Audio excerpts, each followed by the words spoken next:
মানুষ মূলত রাজতান্ত্রিক স্বৈর শাসনের সাথেই বেশি পরিচিত।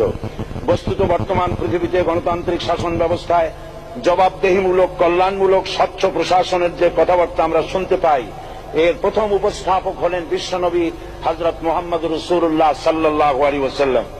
বর্তমান গণতান্ত্রিক ব্যবস্থাপনার সাথে ইসলামের মূল পার্থক্য হল সার্বভৌমত্বের ধারণা নিয়ে। ইসলামের দৃষ্টিতে সার্বভৌমত্বের মালিক জনগণ নয়, মালিক হলেন আল্লাহ রাব্বুল আলামিন। কিন্তু সরকার গঠন ও পরিচালনা জনগণের ইচ্ছার ভিত্তিতেই হতে হবে। জনগণের ইচ্ছার বিরুদ্ধে ক্ষমতায় থাকার অধিকার ইসলামের স্বীকৃত নয়।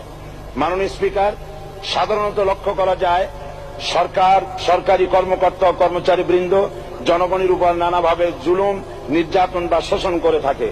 জনগণের খাদেম না হয়ে তারা হয়ে পড়েন জনগণের প্রভু। তারা জনগণের সম্পদকে তছরূপ করে। এই অবস্থা থেকে মুক্ত করার জন্য